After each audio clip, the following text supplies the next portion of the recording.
From the land of 10,000 lakes and just as many heartaches, welcome to the 301 Show. We're here to celebrate, commiserate, and maybe, just maybe, see a Minnesota team win it all. Whether you're dreaming of a Vikings Super Bowl, reliving the glory days of the Twins, or still recovering from the Timberwolves roller coaster, we've got you covered. This is the 301 Show, where the North remembers and the passion never fades.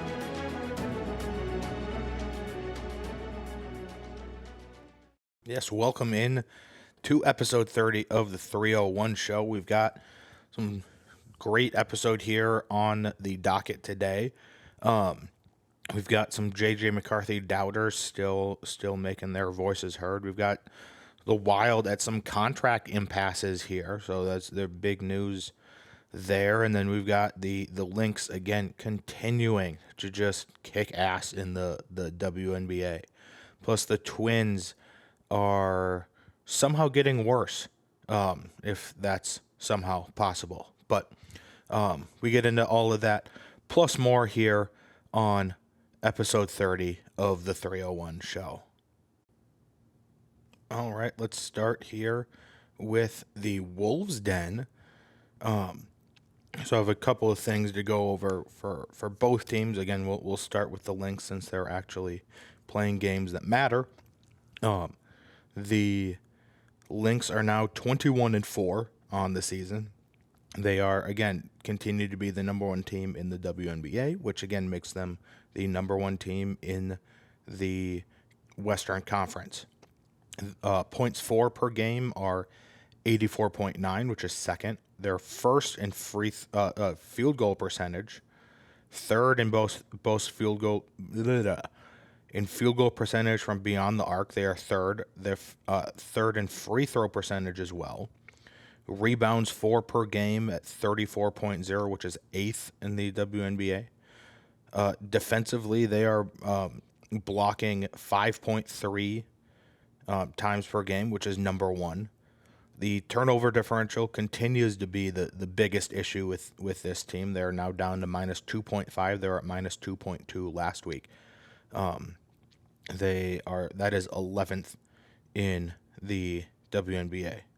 The points against per game is 74.7, and that is number one. Again, they continue to be just locked down defensively. The field goal percentage is tied for second. The 3-point field goal against percentage is number one, so they are very good at the perimeter at this point. Rebounds against per game is 34.9, which is tied for eighth. And then blocks against per game. They are not getting blocked that often, only 2.5 times per game, which is the top in the WNBA. This past week, there was two games that got played this past week, one by the actual Lynx and then one by the WNBA All-Stars in Team Collier. Team Collier did win 151 to 131 over Team Clark. And yeah, so when they aren't playing games that actually matter, the Lynx are still continuing to play well. Then they had one game so far out of the break against the Chicago Sky, the Chicago Sky were the team that handed them their fourth loss of the year. And they got their revenge here at Target Center in Minneapolis, winning that game 91-68. Before next week's episode, they will have three games. They play three games at home. That'll wrap up their four-game homestand. They play the Las Vegas Aces on Friday the 25th, the Atlanta Fever on Sunday the 27th, and then they got a couple days off before it's a rematch of the WNBA Finals next season on Wednesday, July 30th. So, again, that New York Liberty game, the rematch, should be a fantastic game.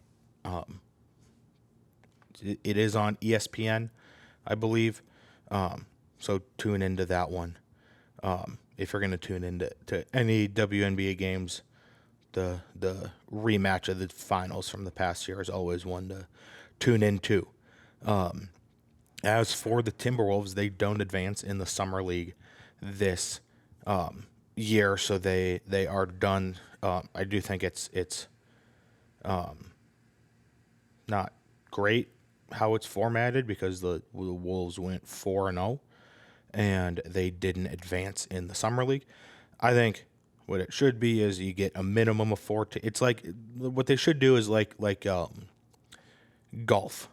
They say you make the cut, you go down to 50 spots, and then everybody tied at 50th gets to make the cut. I think that's what summer league should do, and say if there's only 4 teams that are undefeated, then we take 4 teams. But if there's 5 teams, which there were this year, there were 5 teams undefeated, then we will do a play-in game for that last semifinal spot for the 4 seed. And you can still seed them however you want, but you still take all the undefeated teams in the summer league and play them. Or at least all the teams tied for first. If there's 5 teams at 3-1 on in the summer league, take all of them. But not a massive deal, because it is the summer league. The not all the superstars are playing. So, but we did learn 2 things basically from the summer league. First is TJ Shannon should be absolutely a rotational player. He should be getting minutes this upcoming season, and if it's not, then I think we need to start questioning Finch a little bit here. If he's not getting consistent amount of minutes, he wasn't named to the summer league first team this year. So again, he is looking fantastic. Second thing we learned is that their pick 17, Johan Bernier, looks like he is going to be a perfect Rudy replacement. Again, I think I mentioned it a couple weeks ago. In his first summer league game he played in, he had 7 blocks. And again, as a reminder, he started playing organized basketball 4 years ago, and he was a soccer player before that. So I think he is going to be, he might not be ready to step in even as a rotational piece right away, but I do think he will be a fantastic starter here in the league at some point. He is 18 years old right now. Like he is a young kid that can very well be molded into an NBA player and be that Rudy replacement when Rudy either leaves, retires, or his play starts to fall off. But yeah, Johan Bernier, again, Tim Conley added again here in with acquiring the right talent that fits this team. There was a rumor involving the Timberwolves.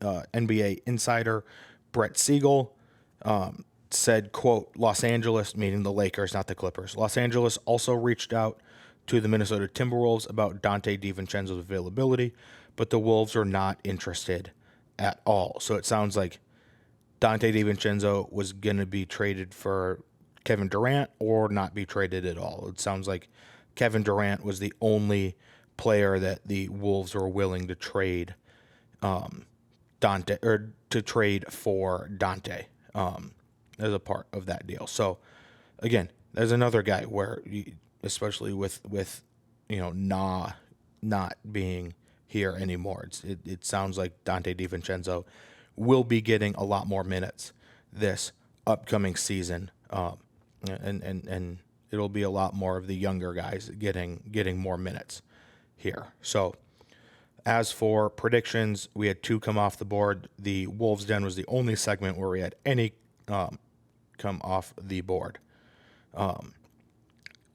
So the first one is that the Lynx will win 20-plus games before losing their 5th game, and they did. They are 21-4. And then this one is this one should have come off the board a couple weeks ago, because this was the 2 weekend games after the 4th of July. This was the 5th and 6th of July. I said the Lynx will win both of those games, and they did. So that brings us up to 18 of 63 for 29 on the year. So the as for the three predictions coming on the board here, the first one is that the Lynx will win 38 plus games this year. That means they can only lose 2 or less games the rest of the way. They have played 25 games already. They play 44. So 38 would put them, 38 wins would put them at 38-6 on the year. So they can either go 40-4, 39-5, or 38-6.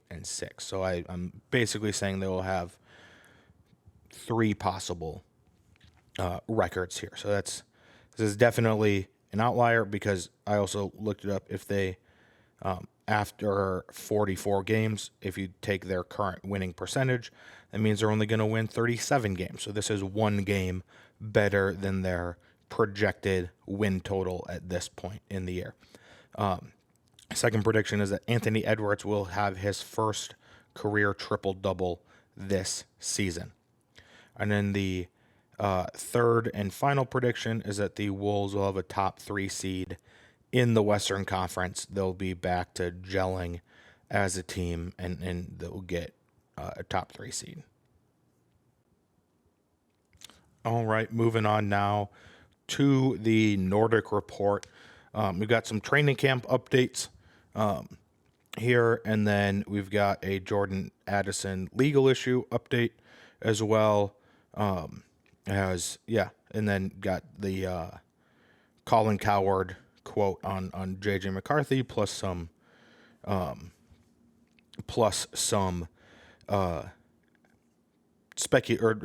evidence to maybe say why Colin Cowherd is wrong in this situation, and some speculation on why he is doubting JJ McCarthy this much. But let's start it with Jordan Addison. So he did plead guilty to a lesser charge, and he because it was still a substance abuse related charge, he is still at risk for a 3-game suspension by the NFL. He is still waiting to hear if he will be suspended or not, but he is at training camp right now, so he can practice. As of right now, he'll just be suspended for 1, 2, or 3 games, or maybe nothing. Maybe they say he pled guilty to a lesser charge. They won't suspend him. But again, I'm still going in where I'm expecting him to be suspended for 3 games and then be happy if it's less than that. But 3 games is the max that he can be suspended on this. And again, this is going back to, I believe it was not this offseason, but last offseason. He fell asleep at the wheel and was stopped on the freeway in like the middle of the night by LAX. And obviously the cops rolled up on him, and he is still facing legal and NFL related trouble, I guess, from that. So but on to more positive news. Training camp started, and they are all out practicing at TCO. But there were a couple of things. This is according to Sports Illustrated. First is, it seems like JJ McCarthy and TJ Hawkinson have a connection here, which again makes sense because JJ McCarthy had a connection with his tight end at Michigan, Colston Loveson, and played very well with the tight end, and it seems like he's gonna TJ Hawkinson and might be JJ McCarthy's safety blanket here. So again, if you are a fantasy football player, then maybe look at TJ Hawkinson as your tight end, especially if you're in PPR leagues. He might be getting a lot of receptions at this point because he's got a first-year starting quarterback, and Hawkinson will be the target in close. The other thing, which is great to see, is Josh Metellus does need a contract extension. He isn't going into the last year of his deal this year, but there are some speculations that he was going to hold out and not show up to training camp. But he was a full participant of day one of training camp without having the contract extension right now. So I'm sure that they are still in talks. The Metellus camp and the Kwesi KOC Vikings camp are still in talks about an extension. I did not see anything about that on if they were or weren't, so I'm going to assume for now that they are still in talks about a contract extension. So yeah, those are the kind of big news. Apparently Andrew Van Ginkel had another Gink 6 where he blocked it down at the line and returned it. It was against, I believe, Brett Rippon, so take that with a bit of a grain of salt. Brett Rippon is battling for that QB2, QB3 spot with Sam Howell and Max Brosmer.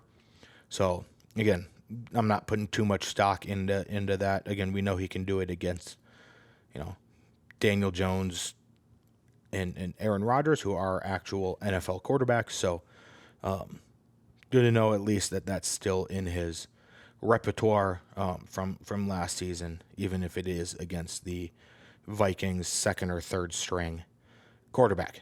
But moving on to what Colin Cowherd said about J.J. McCarthy, this first part is a direct quote. And he said, J.J. McCarthy, you're going to see it very quickly, is not what people think. J.J. McCarthy is a C quarterback. Now, if by C you mean C is like average and he is going into his rookie year, I don't think he needs to be higher than a C quarterback in his rookie year with how good this Vikings roster is around him. I think the Vikings can succeed and go on a playoff run if J.J. McCarthy is the 15th best quarterback in this league. Like, I truly think that. Like, J.J. McCarthy does not need to be first-year starter Patrick Mahomes, or Mahomes is throwing 50 touchdowns in a season and 5,000 yards. Like, he does not need to do that. But he needs to be, just an average, a Brock Purdy, basically. And just again, be that kind of quote-unquote game manager, which, again, I don't think a game manager is as bad as some people say it is, because if you are a game manager, you are still succeeding in the NFL. Like, would you rather be Brock Purdy as a game manager, where they've had a ton of sustained success over his first couple years as quote unquote a game manager, or have a high ceiling but you're never living up to that high ceiling, and you're constantly falling short of that high ceiling? Like, and I know Trevor Lawrence got paid and he got stunted on growth by Urban Meyer, but he was looked at as a generational talent, and I don't think he's anywhere close to living up to a generational talent. So, I don't know. At least in his first year, J.J. McCarthy does not need to be more than just a game manager at this point. Now, will he in the future? Yeah, probably. In his second, third, fourth year as a starter on the Vikings, they'll probably ask him to be more than just a game manager. But my point is just, in his first year as a starter, he does not need to be anything more than a game manager. But Colin Cowherd also went on to say that if you look at Michigan, his last year at Michigan, he didn't have wasn't great in the fourth quarter, even with Harbaugh and that offensive line at Michigan, which, again, fantastic head coach, fantastic offensive line. But I want to look at just this is Mark P. via SB Nation. It brought this up. He went and looked at J.J. McCarthy's junior year at Michigan, the year they won his last year at Michigan, the year they won the national championship. And he looked at the big games against the big teams when they were down in the fourth quarter. There was 2 of those games. One was the last regular season game against Ohio State. He in 2 drives in the fourth quarter, J.J. McCarthy went 5 for 5 on passing, and those 2 drives ended with field goals that ended up winning them the game. And they again beat Ohio State again. In the fourth quarter versus Alabama, in the semis, there was the playoff semifinals. He went 5 for 9 on the last 5 for 9 for 87 yards and a touchdown. That doesn't seem like a guy that struggles in the fourth quarter when down. That seems like a guy that steps up to the occasion. And yes, he has a fantastic team around him at Michigan. That was a fantastic collegiate team around him. But he has a fantastic team around him in his first year as a starter with the Vikings. He has a very much revamped offensive line. They've got 2 great running backs that look like they're going to be good as a tandem. You know, they're not Derrick Henry or Saquon Barkley, but as a tandem together, they look like one of the best tandems in the NFL. They've got 3, arguably the best trio of pass catchers, if you say T.J. Hawkinson, Jordan Addison, and Justin Jefferson. Arguably the best. If you want to say just wide receivers, Jordan Addison and Justin Jefferson are a top 3 wide receiver duo in the NFL. I think to me it's those 2. It's Jamar Chase and T. Higgins, and it's probably, I mean, you could make the argument that it's either the Tyreek Hill, Jalen Waddle down in Miami, or CeeDee Lamb and George Pickens. Now I don't know what those 2 will look like in Dallas, but of the 3 that have played snaps together, or of duos that have played snaps together, those 2 are I think, in my opinion, top 3, top 2 for sure in the NFL. So I don't know what Colin, like, yes, is he going to live up to the Patrick Mahomes rookie season where he threw 5,000 yards and 50 touchdowns? No, he's not going to do that. Not expecting him to do that. But will the Vikings look like a more complete team? Basically, can J.J. McCarthy do better on like the turnovers and some of the bonehead plays than Sam Darnold did last year? If he can do that, the Vikings are going to be better next year, this upcoming year, than they were last year. And they won 14 games last year. Now, again, I don't think they're going to win 14 games again, but where it matters the most, I do think they're going to win, 10 to 12 games, probably. I think my two predictions are 10 and 11 wins. I've gone through their schedule twice. And on the second one, I forced myself to come up with a different record than the first one. But my initial prediction was 12 wins. Now, again, that will get them into the playoffs this year. 12 wins will absolutely get them into the playoffs. If they get into the playoffs, this is where it really matters. I would rather have 12 regular season wins and a playoff win than 14 and 0 playoff wins. I think J.J. McCarthy can lead them to KOC's first playoff win as a head coach in the NFL. I absolutely think that. And like J.J. McCarthy lead them to a first playoff win with KOC this year.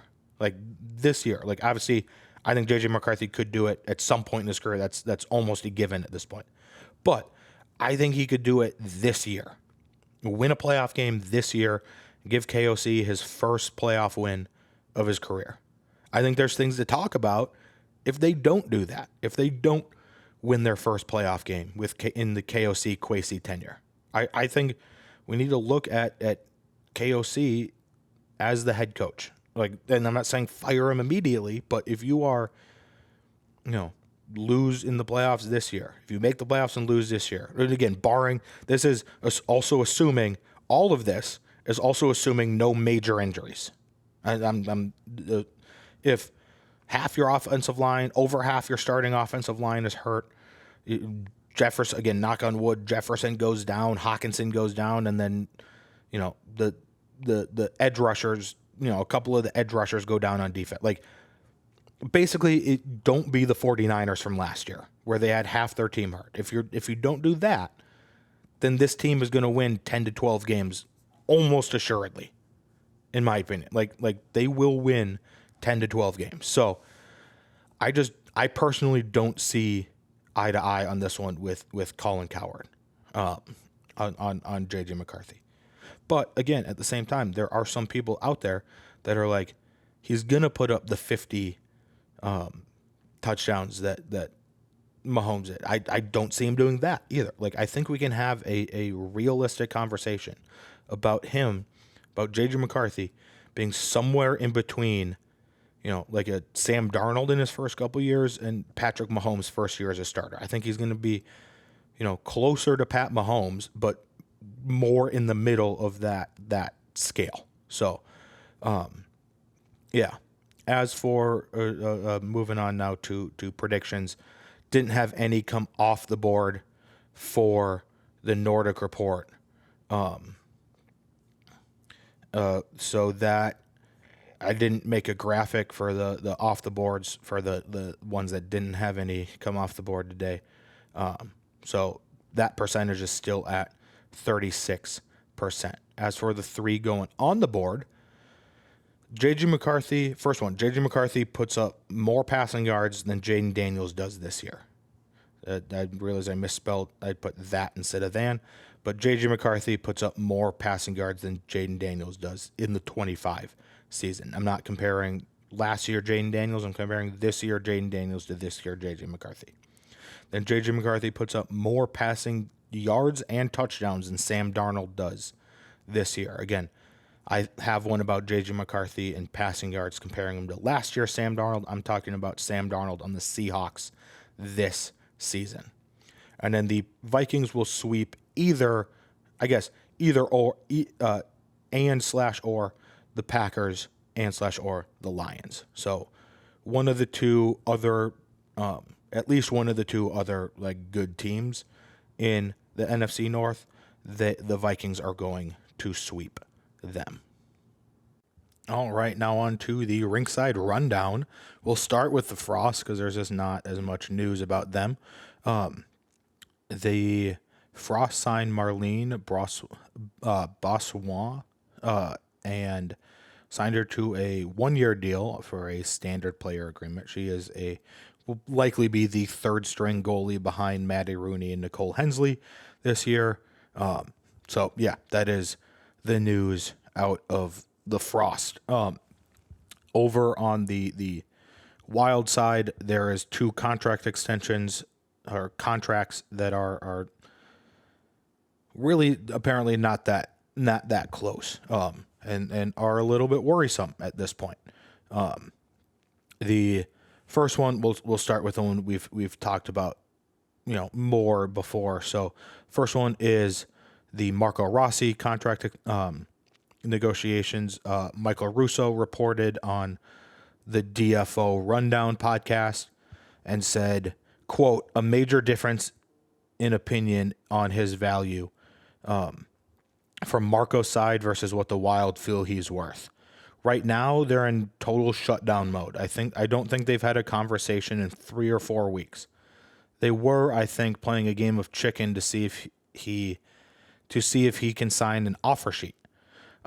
So Bill Guerin is basically, again, like Russo said, playing the game of chicken with Rossi and his camp about the contract and want to see him sign an offer sheet, and then they can match it or get some sort of compensation for that. According to Dave Littman at NHL Trade Rumors, Rossi's camp turned down a 5-year deal at $5 million. The agents want something more along the lines of 7 years at $6.5 million or 6 years at $7.5. So somewhere in that range. But Bill Guerin again is standing firm and saying, no, we want to get it closer to 5 years at $5 million per year. So that is where the Marco Rossi contract extension or contract, not an extension because he's an RFA right now, but that is where they sit at this point. As for the big one, the big contract extension is Kirill Kaprizov this offseason. Russo on that same podcast, the DFL Rundown podcast, they brought up Kirill's contract extension, and this was news. This was new news that came out and said Michael Russo said that neither side is not close to getting an extension done. Bill Guerin again has been very publicly confident about getting a deal done before the season starts. Again, I'm hoping and praying that he at this point is right on that. And again, I think the Wild want 8 years, and then I think Kirill at this point wants a shorter contract at this point, and they he wants to be able to sign another one further down the line when the cap goes up, and he also just doesn't want to commit to an 8-year deal with the Wild at this point, and honestly don't really blame him at this point. Like, what other than some not really massive moves that they've made, like what have they done to prove, hey, we're going all in this year, and they are keep touting this prospect pool that is one of the top 3 to 5 prospect pools in the NHL, and I don't think Kirill really cares about that at this point. Like, I think he wants to win now, and he doesn't. I think he would love to stay in Minnesota. I think he would love to stay in Minnesota, but he wants to go to a team that is going to prove to him that they want to win too. I don't think he wants to stay in Minnesota if the Wild aren't winning. And again, like I said, I don't blame him if that's his attitude. The Wild haven't proven that they want to win. And they seem to be just making good enough moves. To Bill Guerin and the front office are good enough. We're putting a Band-Aid over it and not addressing the actual issue on that deal or on whatever it is that they're trying to prove to him. It seems like Kirill wants proof that they want to win a Stanley Cup. The Wild are giving Kirill proof that they're going to be a playoff team. Like, I don't think the Wild this year, looking at their roster, are going to be or are as bad as Chicago and San Jose have been the past couple of years. Like, I don't think they're going to be that bad, but I don't think they're going to be as good as Dallas, Winnipeg again is going to look like, Colorado. Like, I don't think they're going to compete with the top guys in their own division this year. I think if anything, it's going to look more like last year, where there was a very clear cut top 3 in the division, and then Minnesota, St. Louis, and then some other teams from the Pacific Division are battling for wild card spots. And I don't think Kirill thinks that's good enough. And again, I don't think that's good enough. I think battling for a wild card spot is good enough if you have your entire team are young guys like San Jose. Like, San Jose has, all these young guys coming up, and them getting into a wild card spot and giving those young guys any type of playoff experience this upcoming year or the year after that, whenever they're playoff, I'd probably not playoff ready this upcoming year, but if they do that, then that's okay. That's great for San Jose.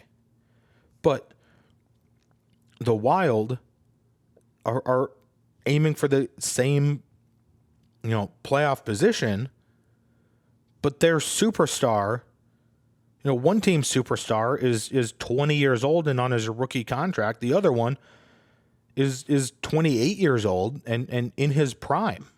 And might not be here for that much. Like at least like Celebrini in San Jose.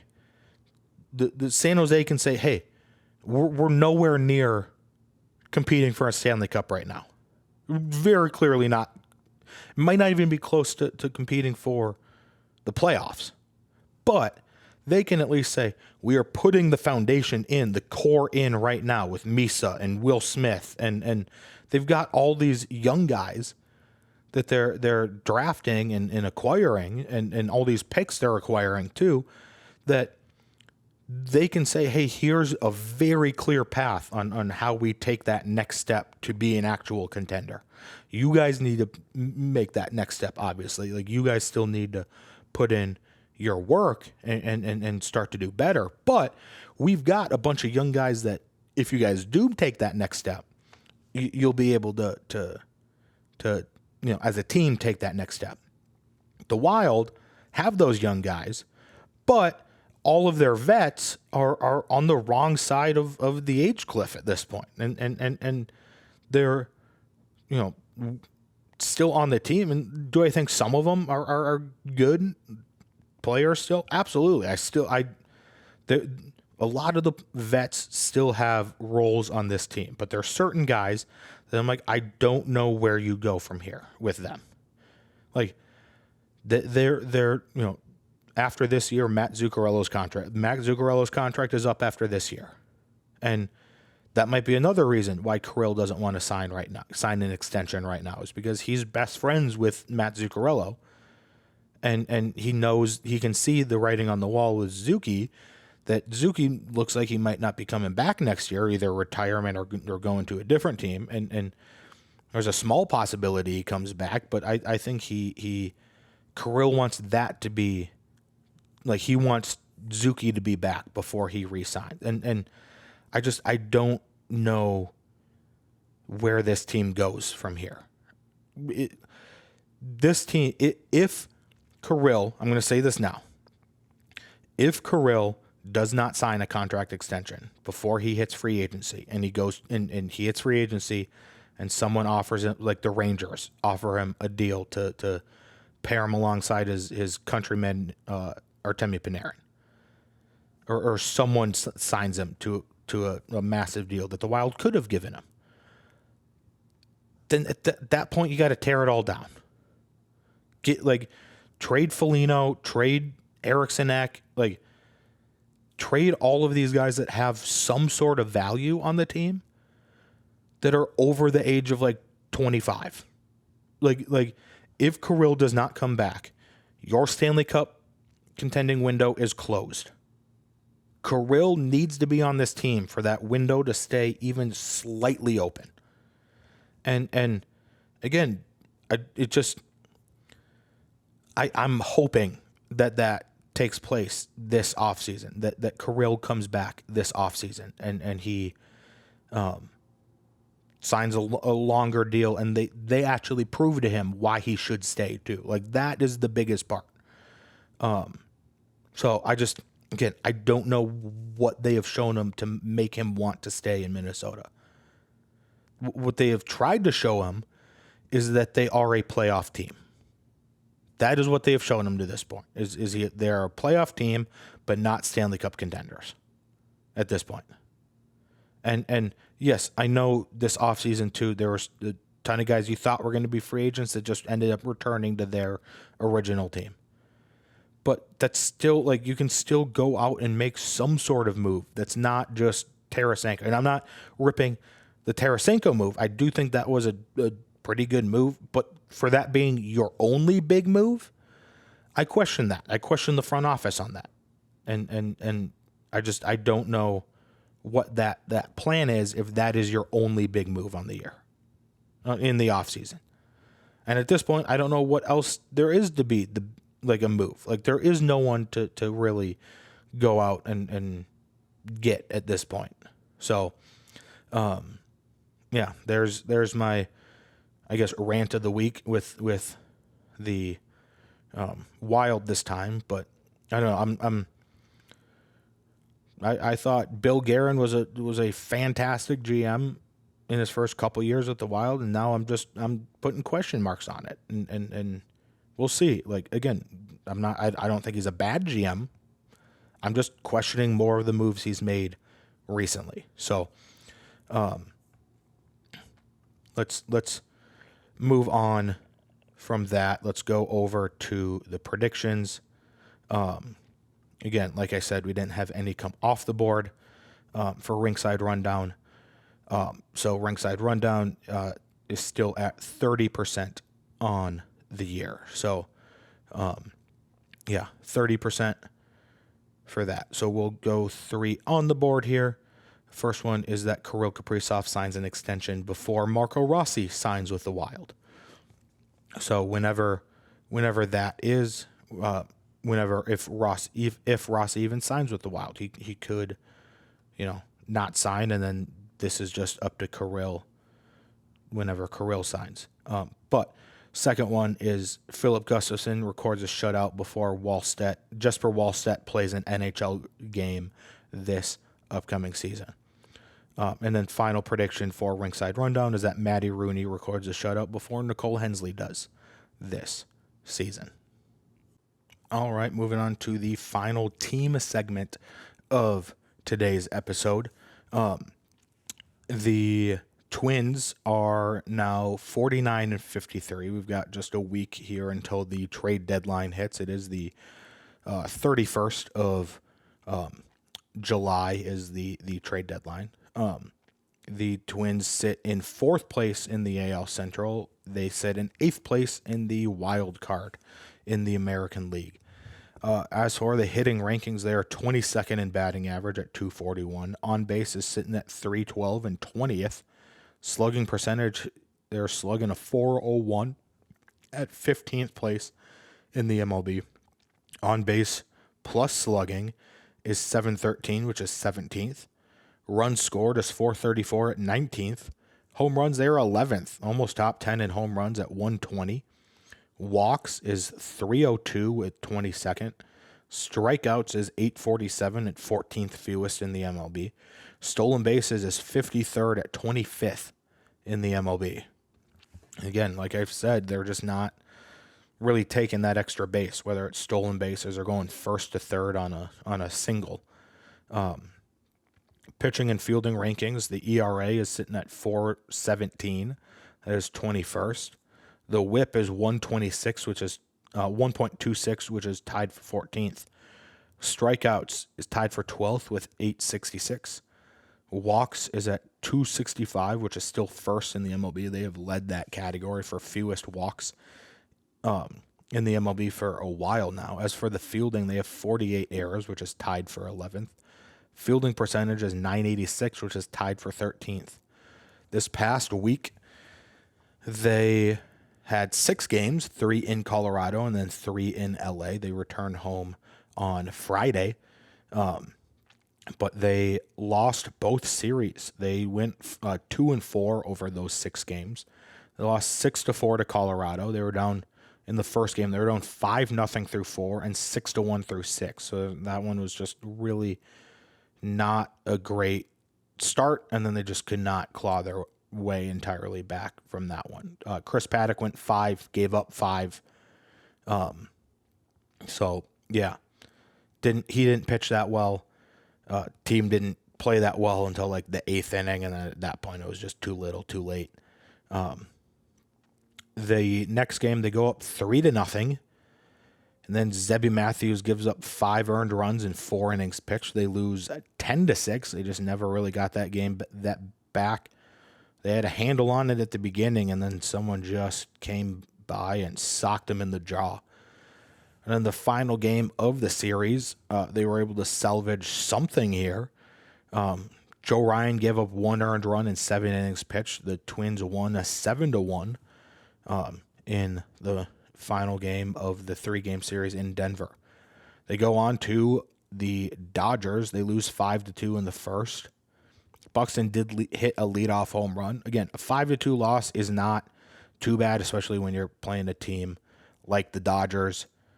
David Festa went 5 1/3 innings pitched. He got 4 hits, 4 earned runs, which again isn't terrible against a team like the Dodgers. Looks a lot worse if it is the Rockies that stat line is against. Game 2, they never trail. They win 10-7. And then yesterday's game during the day, 4-3 loss. They're up 3-2 in the 9th inning. Chris Paddock, again, very good game. Very, very good game against anybody, especially the Dodgers. He went 6 innings, gave up 4 hits, only 1 earned. In the 9th inning, it looks like, Mookie Betts went around on one. They say he didn't. And then he beats out an infield single and gets a guy on. They intentionally walk Shohei Ohtani to go first and second. And then I forget who came up next, but the next guy up draws a walk as well. And then there was the bases loaded for Freddie Freeman. Stop me if you've heard this before. Freddie Freeman comes up with the bases loaded in the bottom of the 9th inning at Dodger Stadium and hits one to the outfield where Bader can't make the catch in the 9th inning. Ohtani and Betts both score and they lose 4-3. Again, number one thing here, do not walk the bases loaded for Freddie Freeman. Freddie Freeman, if you walk the bases loaded for him, will make you pay. Regardless of if he has a bum ankle or whatever it was in last year's World Series, Freddie Freeman will make you pay with the bases loaded. He is a very, very good hitter. Again, I understand, intentionally walking Shohei, but I can't just don't walk the bases loaded for Freddie Freeman. He is, again, one of the best security blankets, I guess, for guys, and there's a reason for that. There's a reason they pitch to guys in front of him and try to pitch around Freddie Freeman. Now, you can make the argument that every guy in that Dodgers lineup is a safety blanket for the guy in front of him because of how good that team is. I mean, they're spending $1 billion a year on their roster. So, again, that's a bit of an exaggeration, but not too much of an exaggeration. Looking ahead here, I just want to go over one more thing. Again, losing 2 of 3 to the Dodgers is not that big of a deal. You are probably going to lose 2 of 3, if not get swept. Again, it's hard to sweep teams in Major League Baseball. It's hard to put super long winning streaks together, especially when you're playing back-to-back-to-back days. Losing 2 of 3 to the Colorado Rockies, again, it's going to be hard for anybody to sweep anybody. So you're not expected to sweep the sweep the Rockies. Not expected to sweep the Dodgers either. But you don't need to sweep the Rockies. Just win 2 out of 3 though. Colorado is the worst team in the MLB. They're on pace for the worst record in MLB history, which was set last year by the White Sox. The Rockies are awful. The fact that you lost 2 or 3 of them, honestly, at this point, don't even just sell at the deadline. Dissolve the franchise. Like, at this point, the people that should be selling at this trade deadline are the Pohlads. The Pohlads should be selling the Twins at this deadline. So I don't understand this team. You're in games against the Dodgers. You win one. You're leading in the 9th inning with 2 outs. In another one, you only lose by 3 to the Dodgers. In another, you're in that game, but then you lose 2 or 3 to the Rockies, and it does not make sense to me. If we look ahead here, they start a series tomorrow against the Washington Nationals at home. Again, the Nationals are not a good team either. They're not as bad as the Rockies, but they're not a good team. But after what we saw with the Rockies, the Twins are going to be able to lose to anyone. It's not that anybody can beat the Twins. It's that the Twins can lose to anyone. Then they got 3 at home against the Red Sox. Again, I know they've cooled off a little bit after the All-Star break, but the Red Sox are a very good team too. So it's going to be, again, this is a 4-series stretch with Rockies, Dodgers, Nationals, Red Sox that you probably should have won 2 of those 4 series and then lost the other 2. But as of right now, it looks like you're going to lose 3 out of the 4. It could lose 4 out of the 4 if You lose 2 out of 3 to the Rockies. You very well could lose 2 out of 3 to the Nationals too. So it's just not a good look going into the trade deadline at this point. Going into some news here, the Phillies are very much pursuing Johan Duran. The Twins are asking for 2 top 10 prospects for him and for Griffin Jacks too. So that's the asking point at this point for a Duran and a Jacks at this deadline. Then, as we've got some injury news here, David Festa is going on the injured list. But good news, Bailey Ober and Luke Keeschel are both beginning rehab assignments with the Saints. So that is fantastic to see. The Twins need a guy like Keeschel to get back here and be some sort of spark plug for this additional spark plug to Buxton to this offense. So going on to the predictions again. Like I said, no predictions off the board for Target Field Talkers here. 11 of 42 for 26% on the Target Field Talkers.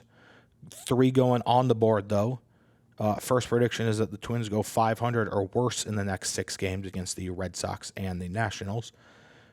They will also let up 10-plus runs in at least one game against the Nationals this week. They let up 10 runs against the Rockies, so they're going to let up 10-plus against the Nationals too. And then the Twins will get shut out within the next week. So one of these next 6 games, basically in that 6-game stretch where they go 500 or worse, one of those next 6 games, they will also get shut out. All right, now on to the Power Rankings segment, the final segment of today's show, episode 30. And again, if you're new here, what I do on these, this segment is I come up with a top 10 list, and it's some sort of Minnesota sports topic, and I rank my top 10 in that whatever topic it is. Last week was the top 10 venues in sporting venues in Minnesota. Again, that one was a fan submitted topic. So if you want to leave a topic suggestion, leave it down in the comments. We'll credit you if you want it. And let me know what I should rank next. So for this one, we got a fun one here. We've got the top 10 calls from the Vikings radio voice, Paul Allen. So his top 10 calls of all time. So number 10 here goes, I will go honorable mention here to the first honorable mention is the Colts versus Vikings game where the Colts are up 33-0 and the Vikings came back to win it. There's 2 honorable mentions from that game. The first one is when he was calling out the referees, and he said, this referee crew who's reffing their first game in Minnesota, you don't have to come back, or something along the lines of that. Like, you're not welcome back here. And said that about the referees. The second honorable mention is the Colts were punting it, and it was a bad punt, and he said, Colts punter, he's up, the punt is up, bad punt, super bad punt. Like, it was just, as he was calling it nonchalantly, just called it a very bad punt. But number 10 here, going on to the actual list, number 10 officially comes from that same game. Number 10 is when Stephon Gilmore, again, at that point was an Indianapolis Colt, blasted Justin Jefferson and blindsided him, and he said that Jefferson got blasted, and it's Gilmore is lucky that someone doesn't come off the sidelines to whoop his ass. So that is number 10 at this point. Number 9 is we go to Philadelphia. Linval Joseph scored a touchdown, and he said The big man is rumbling. He's so hungry. He looks like he's going to eat the end zone. So that is number 9. Number 8, again, another very funny one, is when he thought Greg Joseph's kick went in, and he goes, "That kick is good." No, he missed it. The Vikings are going to lose the game. That, again, just the angle that they were at was probably not a great angle to watch, or to see the kick, and he thought it went in, but it didn't. Number 7 here is another Greg Lewis's first career touchdown. It was the Brett Favre to Greg Lewis walk-off miracle, and he said, "Oh my heavens," just shouted that out completely, and that comes in at number 7. Number 6, we go back to that same year that number 10 took place in, and it is when Josh Allen fumbled in the end zone, and he was calling for it to be a safety, and he was like, "Give us the touchdown, give it to us, or give us the safety, give it to us." Oh, he dropped it. It's a touchdown for the Vikings. Absolutely great call. We'll see if we can find some of these and link them down in the description too, because they are fantastic calls. But yeah, Josh Allen's fumble in that crazy game, and we'll for sure link the highlights to that game in the description. There's just fantastic game. But coming up to the top 5 here, as I get this pulled up on the screen. We do have a top 5, fantastic top 5 here. And again, by the way, too, I should have said this before, I'm going to do none of these calls justice. You need to go look them up yourself, or go look in the description for them. But again, I'm not going to do any of these justice. So number 5, unfortunately, is Blair Walsh's missed kick, and he said, screamed at the top of his, a lot of these are just him screaming at the top of his lungs, that the season can't end this way. And yeah, that comes in at number 5. Number 4, again, one of the most forgotten about calls, I think, from Paul Allen. Number 4 is 2003, week 17. It is the passes up, caught, touchdown.